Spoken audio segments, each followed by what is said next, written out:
Assalamualaikum warahmatullahi wabarakatuh. Waalaikumsalam warahmatullahi wabarakatuh. Alhamdulillah, nahmaduhu wa sallallahu wa sallam ala rasulil karim. Wassalatu wassalamu ala asyrafil anbiya wal mursalin. Wa la haula wa la quwwata illa billahil aliyyil azim. Amma ba'du. Qala Allah Ta'ala fil Qur'anil Karim. Yarfa'illahu alladhina amanu minkum wal ladhina utul ilma darajat.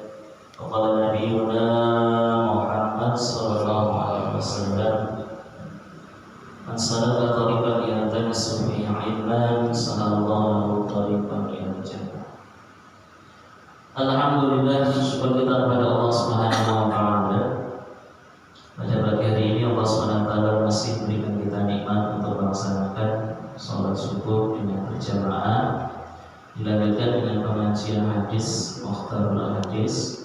Semoga Allah SWT senantiasa memberikan kita ilmu yang barokah, ilmu yang manfaat. Allah berikan kita berkah umur, panjang umur untuk taat.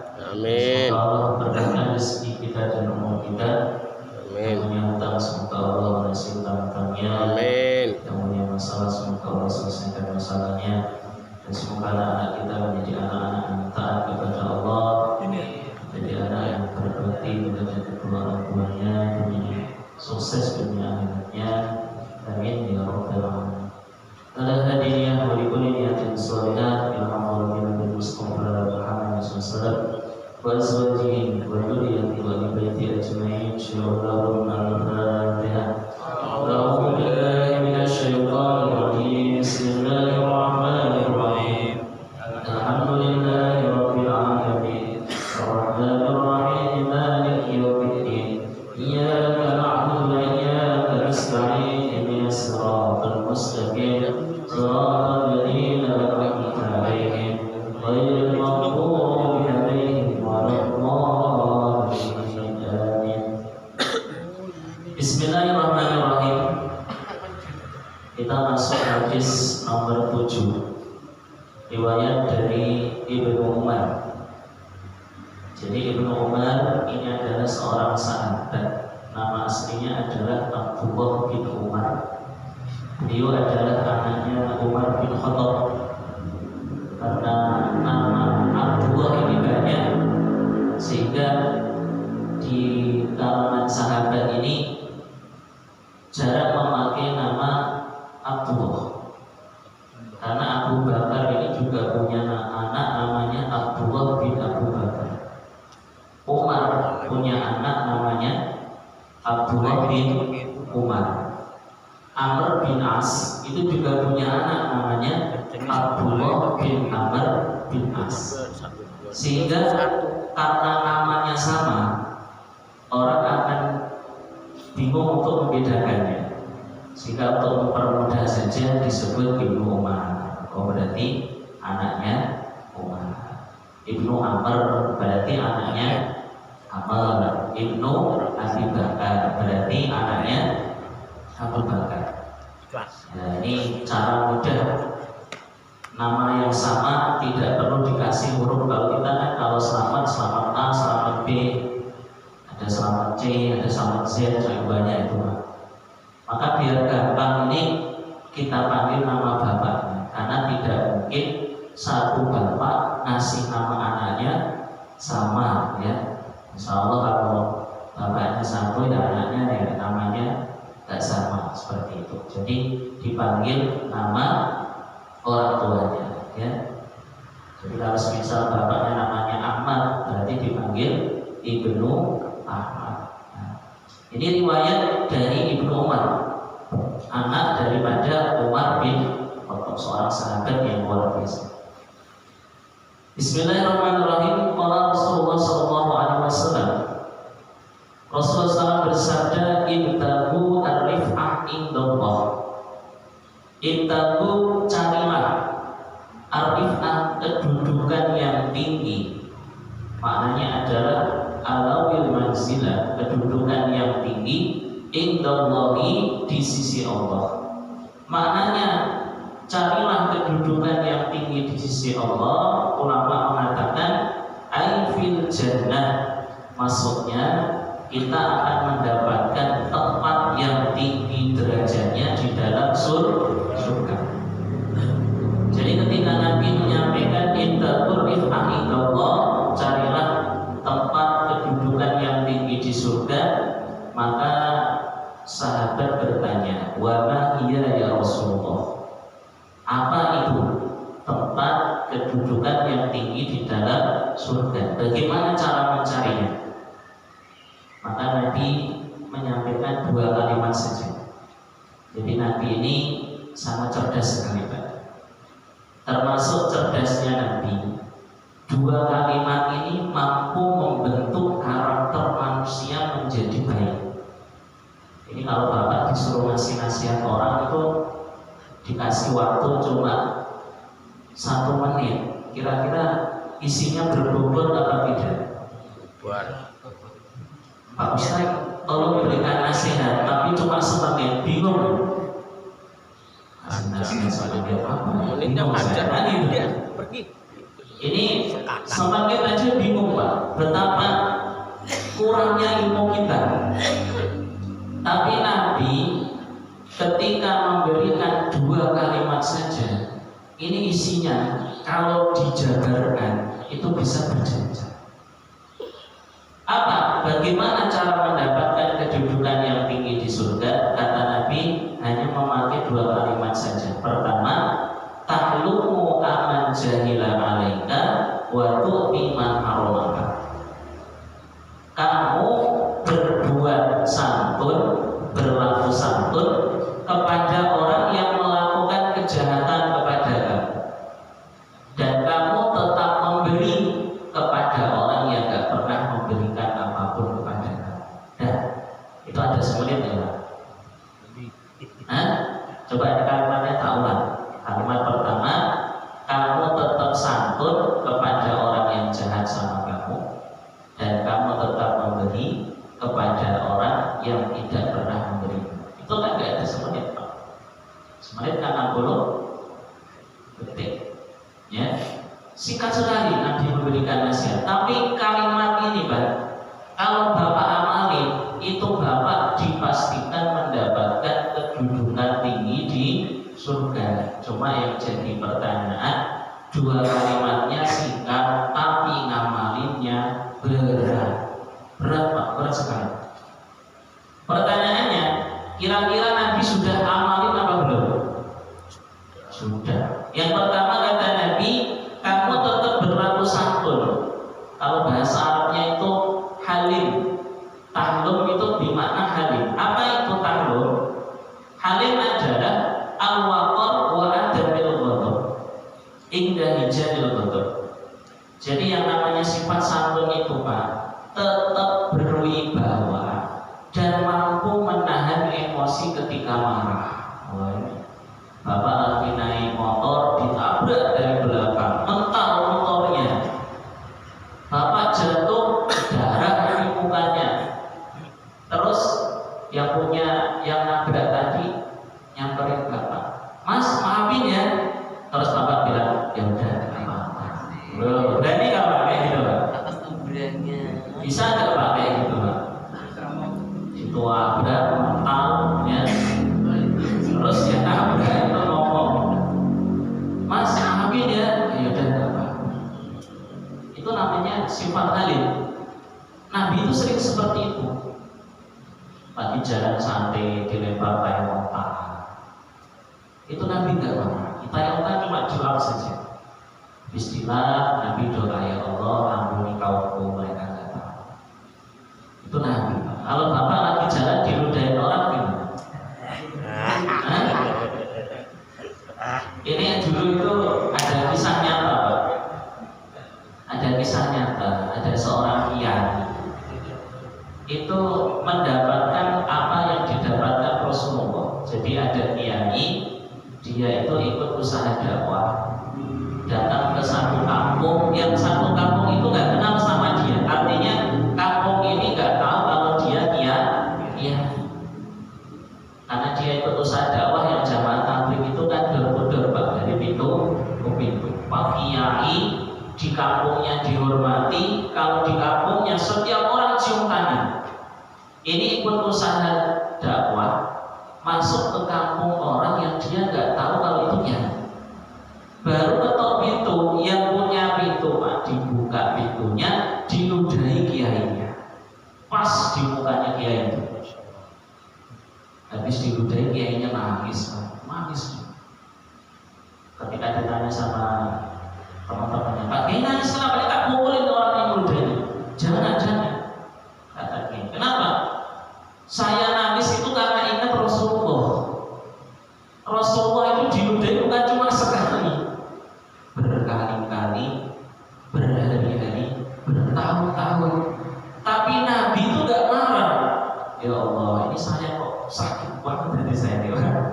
Ini kata Kiai itu sambil nahan emosi, sambil nangis. Kayak apa itu jadi baginda Rasulullah SAW? Dia baru diludahi, dilempar kayak otak. Tapi Nabi tetap tenang, tetap hatinya itu gak emosi. Makanya cocok jadi Rasulullah ya Nabi Muhammad. Tidak kita, kalau kita jadi Nabi itu udah habis umatnya aja. Marah-marah aja kerjanya kalau kita jadi Nabi. Untuk jadi Allah tahu gak pilih kita jadi Nabi karena kita ini emosional. Nabi Muhammad itu bisa sesantun itu Pak. Jadi santun itu apa? Yang namanya tahlum itu, dimana ketika kita diajak untuk marah, benar-benar kondisinya pengen marah, kita bisa menahan kemarahan tersebut. Itu yang disebut tahlum aman jahilah kepada orang yang melakukan keburukan kepada kita. Kalau ada istilah, sering kita dengar istilahnya, kamu baik, saya baik. Kalau kamu jahat, saya lebih jahat. Nah ini bukan orang itu. Ini bukan ajaran Islam. Islam tidak mengajarkan seperti itu. Islam itu mengajarkan kalimat, kalau kamu baik, saya akan lebih baik.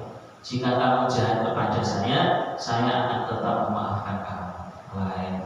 Bisa nggak namanya yang pertama yang dulu? Kamu jual, saya beli. Kan gitu kita nih. Ayo coba. Dan ini bisa dilatih dari hal yang terkecil. Contoh, Bapak punya lahan kosong, dipakai orang buang sampah, ya sampahnya tinggal dirapiin, yang buang nggak usah dimana-mana. Gimana Pak? Bisa Pak? Nah ini contoh kecil saja. Ya, melunjak nanti. Ya makanya benar, karena orang yang bisa punya sifat seperti ini, kata Nabi, surganya itu tinggi. Dimana surga itu semakin tinggi, fasilitasnya semakin mewah. Jadi surga itu ada kelas bawah, kelas menengah, kelas atas. Ya, kalau bahasa kita ya ada kelas ekonomi, kelas apa lagi di atasnya? Standar ya, ada kelas VIP. Dan perlu Bapak pahami, kelas VIP-nya surga itu tidak bisa dinikmati oleh kelas bawah. Mungkin bagi bapak-bapak dulu pernah datang ke satu gedung di mana di situ ada ruang VIP. Itu ruang VIP kan kita bisa masuk walaupun kita bukan tamu khusus. Dengan catatan gimana? Kita diundang atau disuruh masuk sama yang punya ruangan. Kan seperti itu. Tapi kalau di surga nggak bisa, Pak. Kiai, ulama yang punya surga tinggi, itu yang surganya di bawah, tidak bisa naik ke atas. Makanya kalau kita berada di bawah, ya nggak bisa ke atas. Tapi yang di atas bisa naik turun ke bawah. Ini bedanya. Kalau kita kan 2 lantai nih Pak, Bapak bisa nggak naik ke atas? Bisa, ya. Tapi kalau surga nggak bisa. Yang di bawah tetap di bawah. Makanya kata Nabi, kalau bisa kamu cari surga yang paling tinggi. Begitu kita mendapatkan surga yang tinggi, insya Allah ya sudah dipastikan bahwa apa yang Bapak dapatkan itu sangat istimewa, tidak sama dengan surga yang di bawah. Nah, bagaimana cara berbuat santun kepada orang yang jahat sama kita? Kata Nabi ini, bi'an tuqabila isa'atahu bil afi wal udro, yaitu kamu hadapi keburukan yang dia lakukan dengan memberi maaf. dan mengampuni kesalahan dia. Saya dapat kisah nyata dari seorang wali santri yang mondokin anaknya di daerah Jawa Timur. Jadi wali santri ini punya anak, Pak. Anaknya di pesantren itu dibully. Dia suka dipalakin, dipukulin sama teman-temannya. Karena anaknya dibully, dipalakin, akhirnya anaknya telepon bapaknya, "Pak, ini anakmu ini dibully ini sama teman-teman ini. Bapak bisa nggak kesini?" Bener, Pak.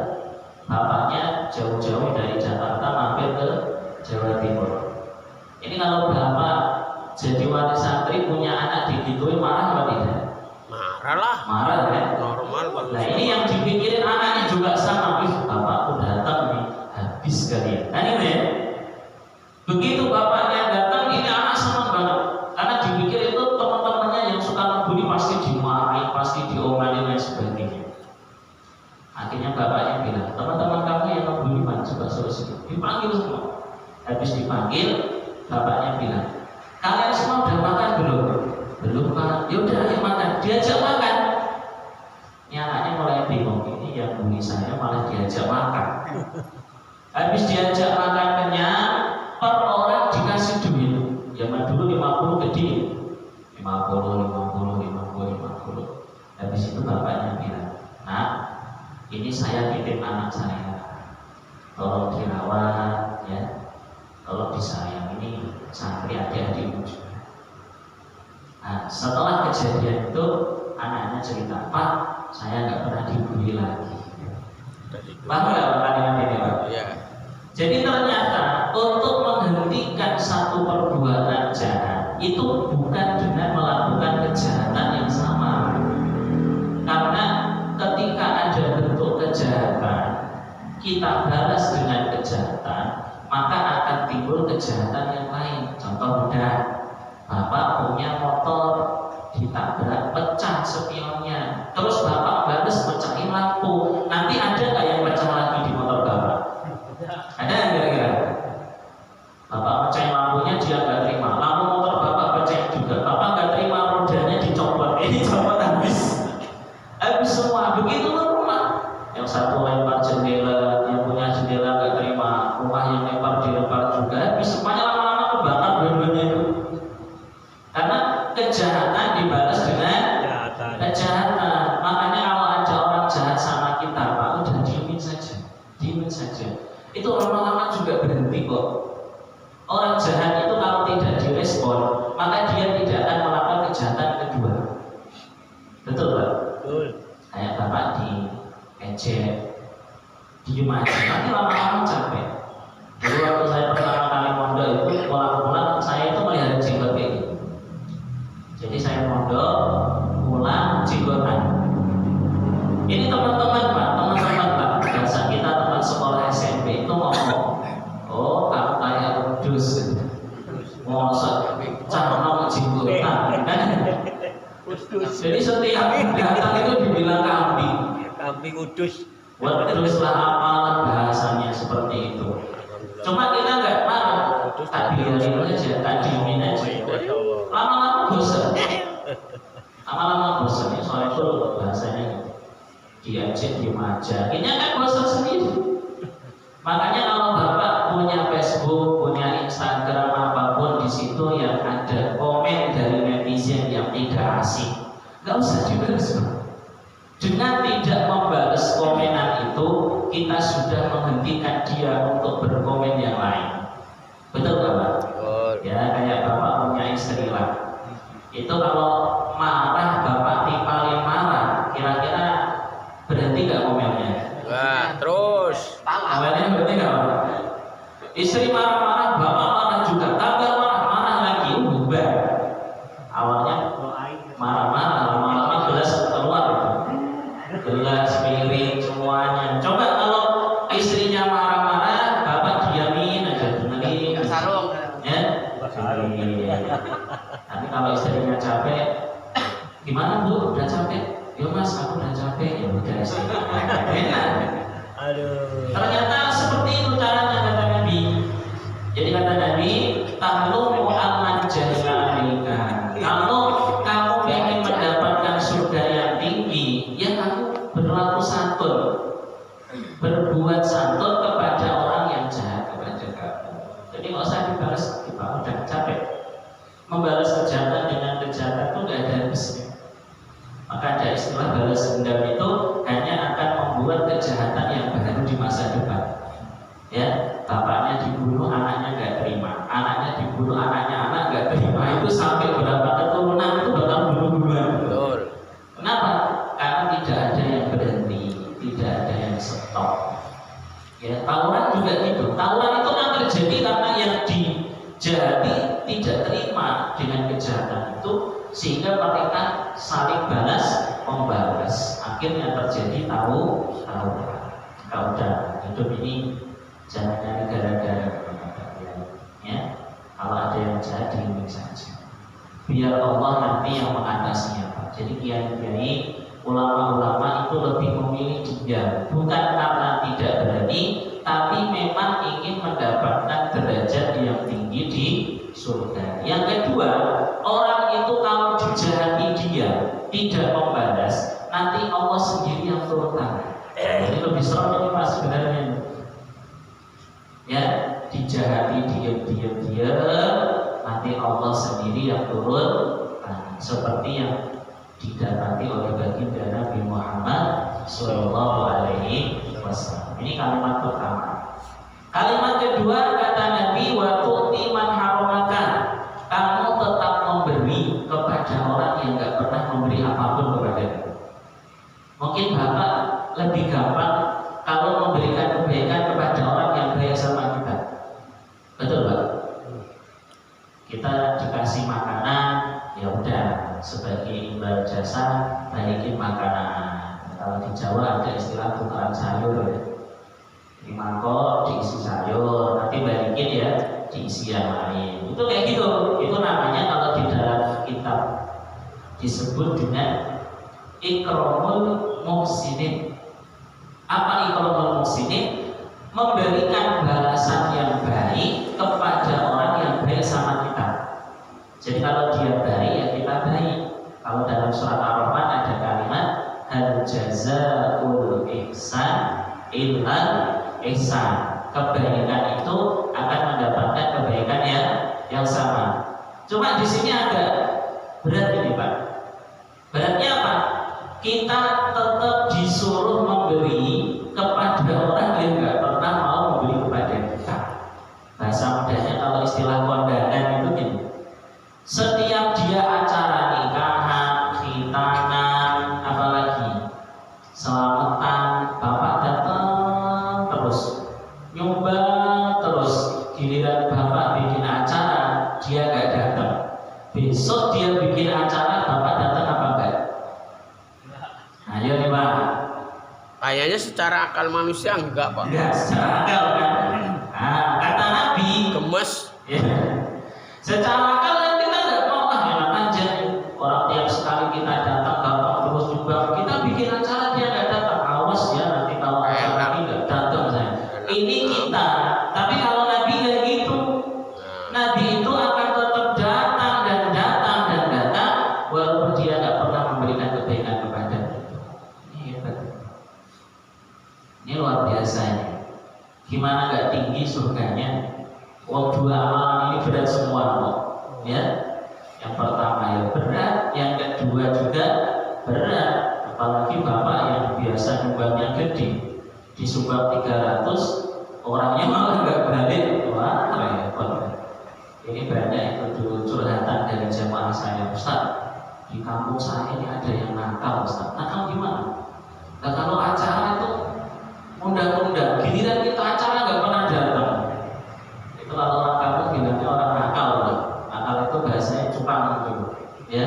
Masa undangan selalu undang, giliran diundang nggak pernah datang.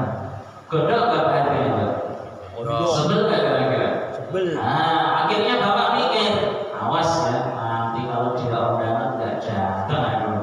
Kalau kita seperti itu, berarti kita tidak mengamalkan sabda Nabi yang kedua. Dari dua ini ada pertanyaan. Sebenarnya nggak perlu ditanya, Pak. Tinggal diamalin saja. Jalan. Tinggal diamalin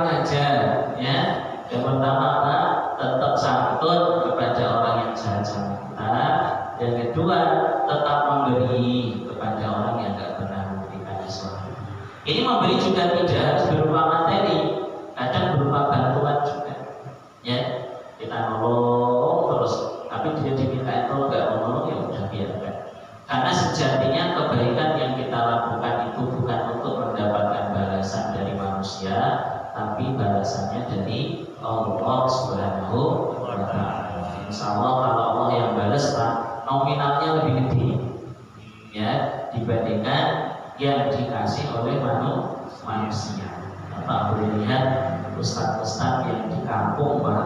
Di kampung itu kalau ngaji TP anak-anak kan nggak digaji, Pak. Tapi ustaznya bisa umroh, terus apa lagi? Makan dapat. Itu namanya balasan yang Allah balas itu lebih besar ya. Jadi sebisa mungkin, Pak, sebisa mungkin kita tetap memberi walaupun kita tidak dapat apa-apa. Tapi ini buat kita ya, Pak, bukan buat orang. Paham nggak kalimat ini? Jadi hadis ini buat kita pribadi, bukan buat orang lain. Contoh, Bapak punya teman, Bapak tonjok depannya, kata Ustaz, kalau habis ditonjok kamu jangan marah. Loh kok gitu? Iya, soalnya hadisnya tadi subuh kayak gitu.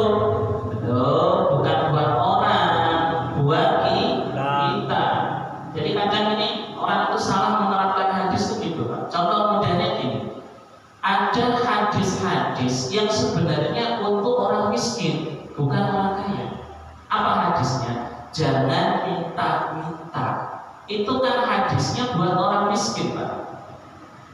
Orang-orang miskin jangan minta-minta, karena tangan di atas lebih baik daripada tangan di bawah. Itu hadisnya kan buat orang miskinnya. Jadi semisal saya orang miskin, saya ini mengamalkan hadis ini, jangan minta-minta. Cuma hadis itu dipakai orang kaya biar duitnya nggak keluar. Lah ini kan repot. Biar utuh. Ini repot nih. Ada orang minta-minta, sini, kamu kan jangan minta-minta, kamu haram nih. Bilang saja yang kaya itu nggak mau ngeluarin duit. Jadi dia memakai hadis itu supaya duitnya nggak keluar. Ya, ini penerapan hadis yang salah. Jadi yang kaya pakai hadisnya orang miskin pakai hadisnya orang kaya. Apa? Pak Haji, jangan pelit. Ya, jangan pelit hadisnya orang kaya kok. Maksudnya kalau saya jadi orang kaya itu jangan pelit, saya orang kaya. Sekarang kan dibalik, Pak. Yang kaya pakai hadisnya orang miskin, yang miskin pakai hadisnya orang kaya. Ya, Yang keluarin dikasih hadis. Kamu jangan minta-minta. 5%. Pemerintahkan kamu minta-minta. Lah, yang kaya juga, yang miskin ngomong, Pak Haji, kata Pak Ustaz, jadi orang jangan pelit. Itu akhirnya nggak ada kasih duit, Pak. Ya, yang miskin merasa tidak diberi, yang kaya merasa ini orang minta-minta. Coba seandainya hadisnya ini diterapkan dengan pas. Yang miskin nggak minta-minta, yang kaya nggak pelit. Oh, ini beda kasusnya. Maka yang kaya bilang sama yang miskin, Pak sini Pak, apa Pak Haji? Sini bentar. Ada apa? Ya udah, ini duit buat Bapak. Loh, saya nggak minta loh Pak, benar buat kamu. Kan cakep kayak gitu. Manis. Kan bagus ini. Bagus ini Pak. Kenapa? Pas. Yang miskin nggak minta-minta, yang kaya nggak pelit. Jadi akan terjadi apa yang Pak bisa sampaikan. Si miskin dipanggil sama yang kaya. Masya Allah, lihatin Bapak kayaknya tiap hari di kampung ngolongin sampah gitu. Kayaknya nggak pernah makan daging nih kayak Bapaknya dan nggak kasih duit. Nah, itu yang benar seperti itu. Maka hadis yang tadi kita bahas itu buat kita, bukan buat orang lain ya. Sama kayak tadi. Jadi hadis untuk orang kaya jangan kita pakai, ya. Hadis orang miskin ya jangan dijadikan alat supaya kita nggak keluar duit ya. Itu ada tempatnya masing-masing. Ada pertanyaan?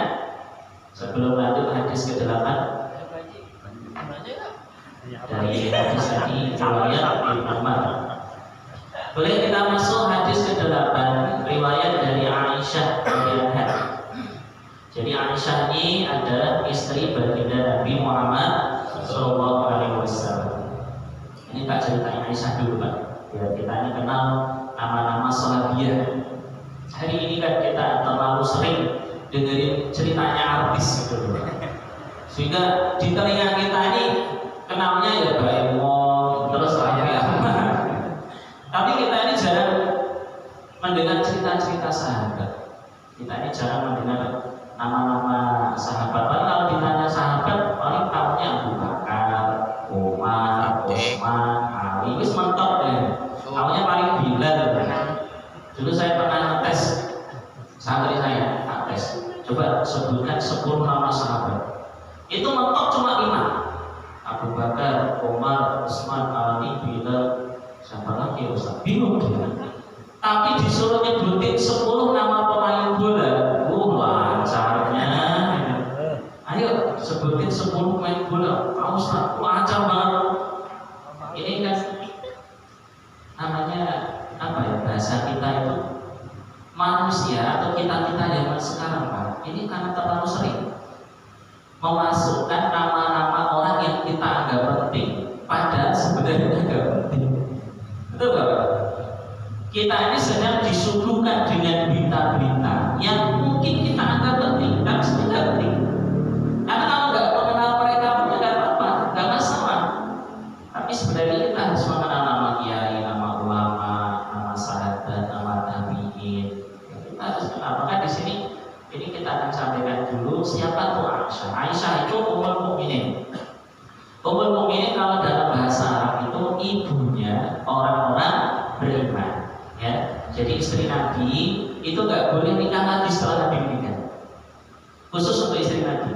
Ya, dulu ada seorang sahabat yang dia bilang kepada sahabat yang lain, nanti kalau Rasulullah wafat saya akan nikah dengan Aisyah. Langsung turun ayat yang isi ayat tersebut haram bagi siapapun menikah dengan istrinya bagi Rasulullah walaupun Nabi meninggal dulu. Dan Aisyah ini putrinya Abu Bakar. Ya, Abu Bakar itu nama aslinya tahu nggak Pak siapa? Ada yang tahu? Tuh, nggak tahu kan? Nama aslinya kan? Nah ini penting ini kita ngaji sanad, namanya sanad. Sanad itu apa? Jalur riwayat hadis. Jadi kita kan dapat hadis dari kiai kita dapat dari mana? Sanad. An Abu Hurairah, an Umar bin Khattab itu sanad namanya. Jadi sanad itu jalur mendapatkan hadis. Abu Bakar Pak, ini diingat-ingat namanya. Jangan sampai kita nggak tahu nama asli dulu.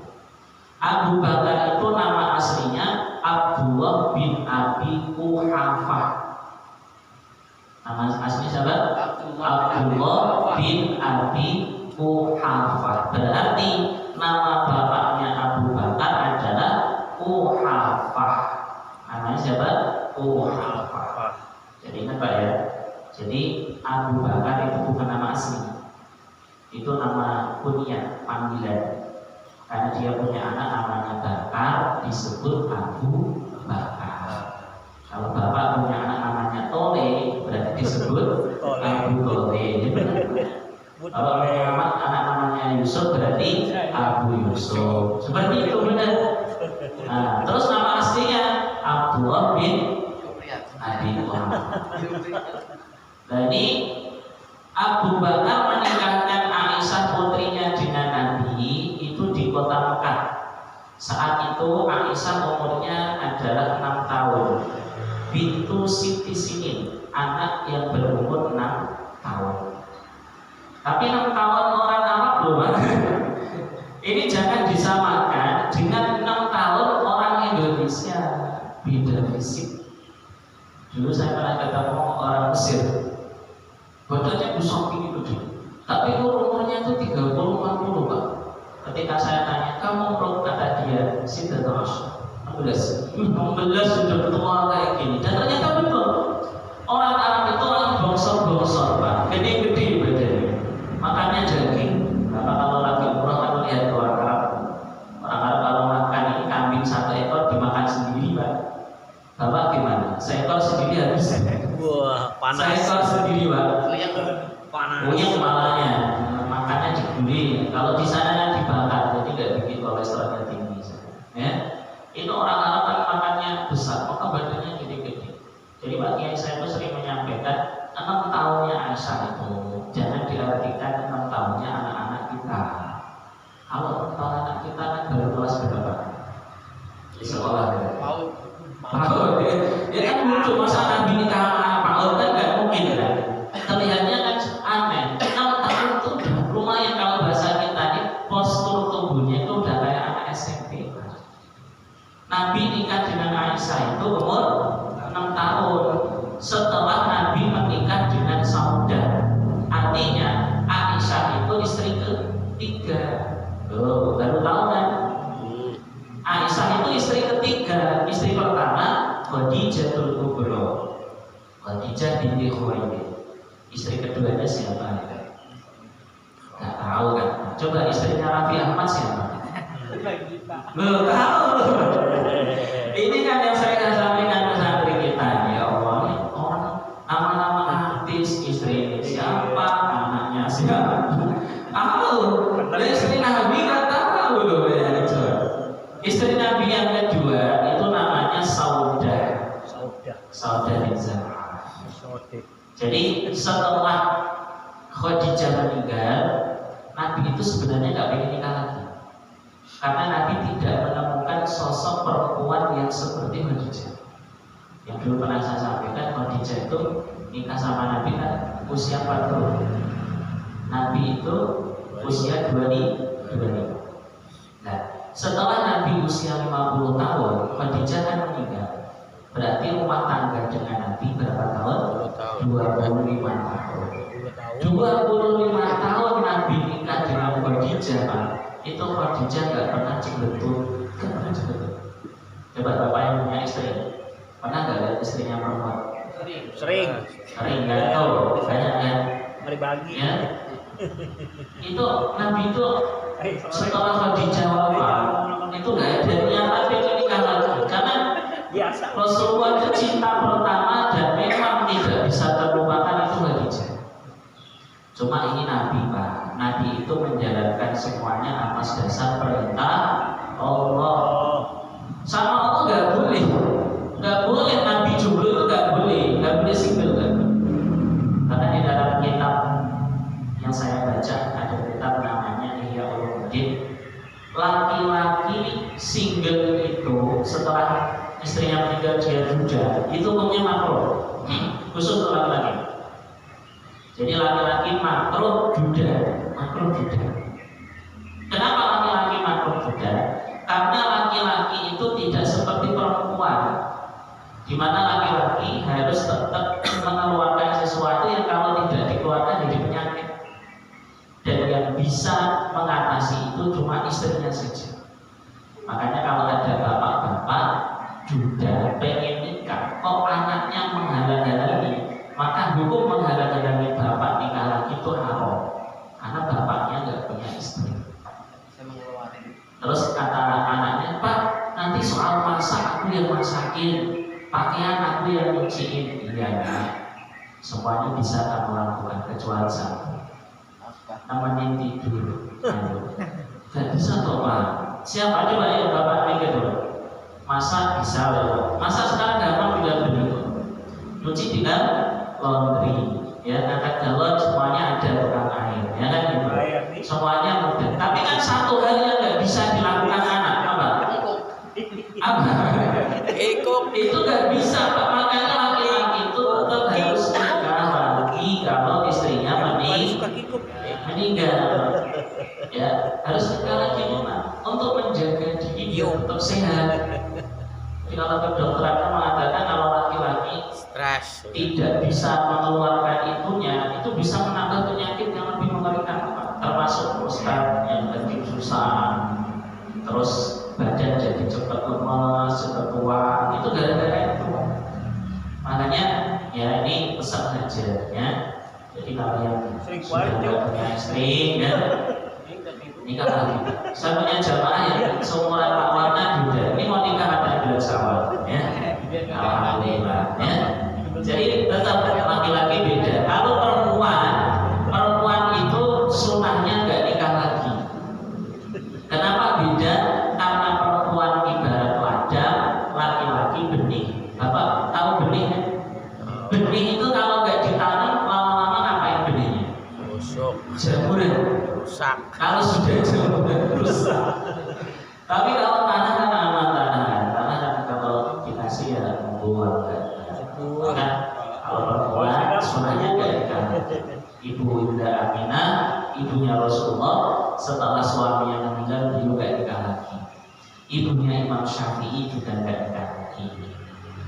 saya juga nggak nikah lagi. Karena memang perempuan itu kalau nikah lagi nanti dia sama suami terakhir. Ini penting nih, tak sampai ya. Jadi ini dalilnya ada dalam kitab Tafsir Shawi ketika Nabi Musa ditanya oleh istrinya, wahai suamiku, izinkan aku menjadi istrimu di surga. Kata Nabi Musa, syaratnya cuma satu, kalau saya meninggal jangan nikah. Kenapa? Karena perempuan nggak bisa bersuami lebih dari satu, Pak. Di dunia maupun di akhirat, nggak bisa. Nggak bisa tiba-tiba masuk surga semua, bingung dia mau suami mana, nggak bisa. Maka ulama mengatakan dia ikut suami yang terakhir. Makanya kalau janda ingin nikah lagi, diusahakan suami yang terakhir itu lebih soleh dibandingkan suami yang pertama. Makanya punya ini nggak berani nikah lagi, takutnya suami yang baru tidak sesoleh suami yang meninggal yang pertama tadi. Paham kan, insyaallah ya? Insyaallah. Jadi bapak bilang sama istri ibu, kalau pengen ketemu bapak di surga, kalau bapak meninggal jangan nikah lagi ya bu ya. Iya mas, Iya doang. baru meninggal 4 bulan 10 hari nikah lagi. Kalau 20 hari udah nikah lah. Ya. Nah terus ini setelah dinikah itu jaraknya 1 bulan. Jadi Khadijah meninggal, Nabi nikah dengan Saudah. 1 bulan setelahnya Nabi nikah dengan Aisyah. Dan bapak perlu paham, Saudah itu udah tua, nenek betul.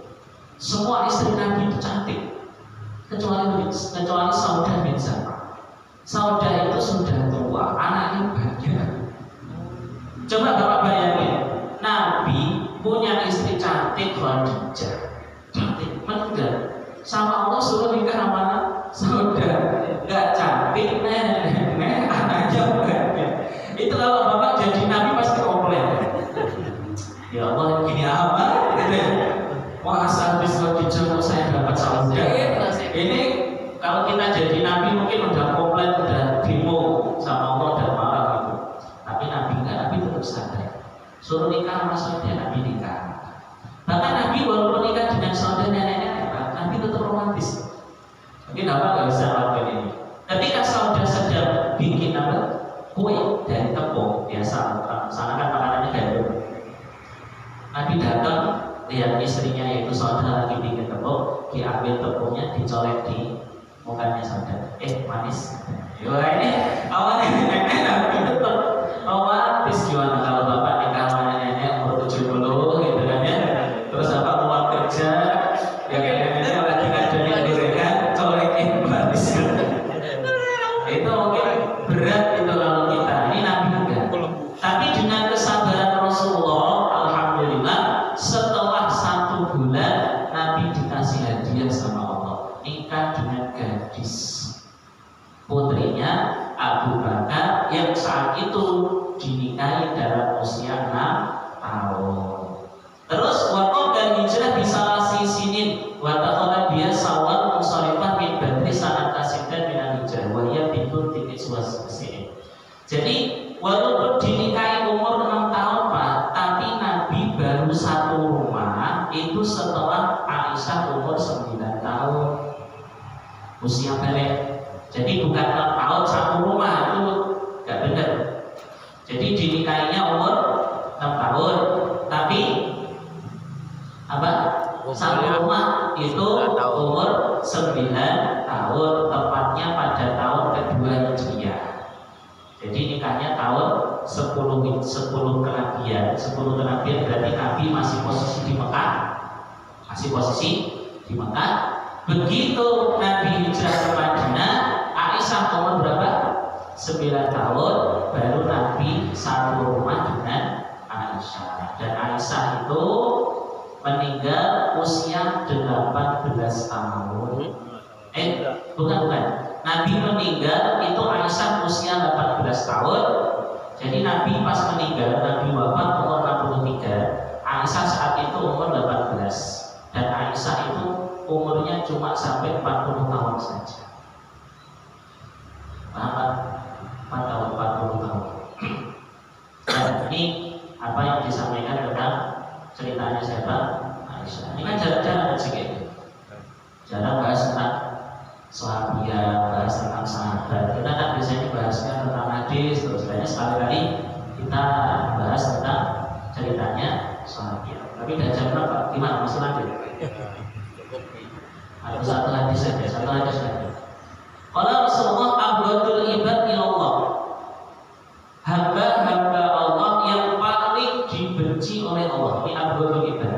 Bahasa mudanya, manusia yang paling dibenci oleh Allah, man kana saubahu khairan min amalihi, orang yang pakaiannya lebih soleh daripada amalnya. Apa? Pakai serban, pakai gamis, pegang tasbih, soleh banget pakaiannya. Tapi amalannya agak soleh.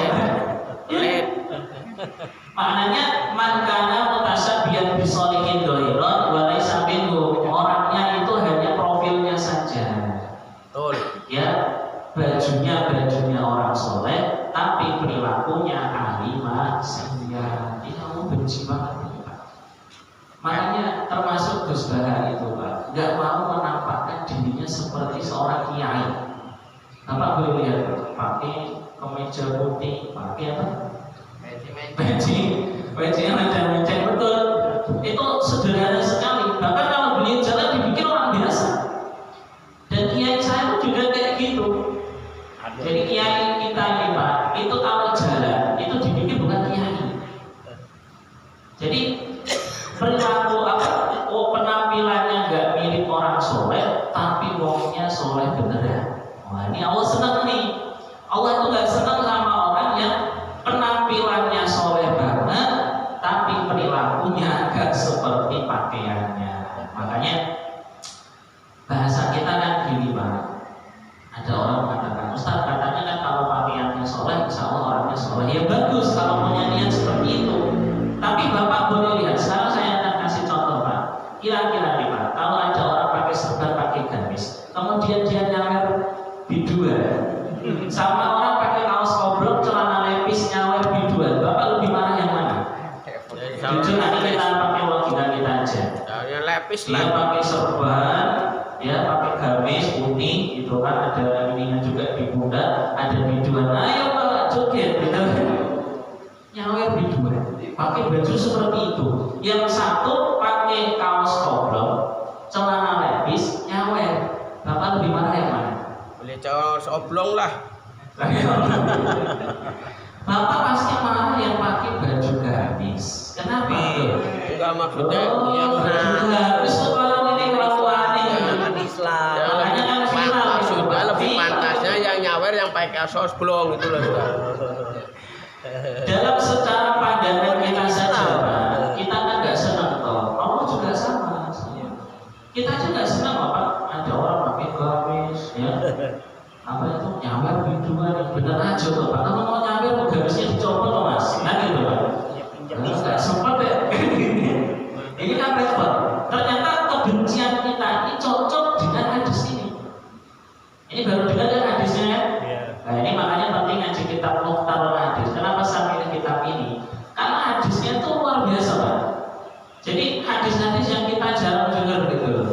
Kalau kita kan biasanya dengarnya kan fadilah sholat, fadilah ini. Ternyata ini sosialnya lebih tinggi lagi ngaji hadis ini. Jadi kalau Bapak mau pakaian yang soleh, ya Bapak harus jaga betul penampilan. Di pondok kami itu santri-santri kalau mau nakal itu ganti seragam. Bener, Pak. Di pondok kami itu kayak gitu. Mau kemana kan? Itu peci dimasukin plastik, sarung dimasukin plastik. Jadi baju-baju itu dimasukin plastik diikat, terus ke Magelang. Kita pakai di Magelang.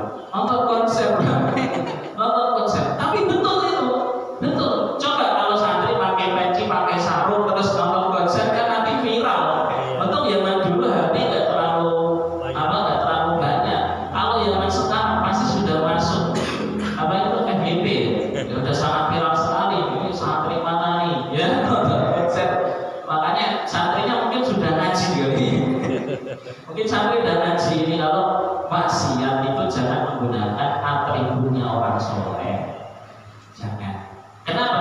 Abdul ibad ilallah man kana saubahu khairan min amalihi. Hamba Allah yang paling membuat Allah marah, paling membuat Allah murka, itu orang yang pakaiannya lebih soleh, lebih baik daripada perilaku. Itu kalimat pertama. Yang berikutnya, antakuna siyabu siyabul anbiya, kata Nabi, pakaiannya seperti pakaian para nabi, wa amaluhu amalal jabarin, namun perilakunya seperti perilaku orang-orang jabarin, orang-orang berkuasa, orang-orang yang sombong, orang-orang yang lebih memilih dunia daripada akhirat. Jadi dengan kita belajar hadis ini sudah jadi peringatan buat kita. Kalau mau maksiat jangan pakai atribut orang-orang soleh. Kasihan, betul kasihan sekali. Ya, ini kan yang terjadi di media sosial. Jangankan ini Pak, kita ini sedang berada di satu zaman.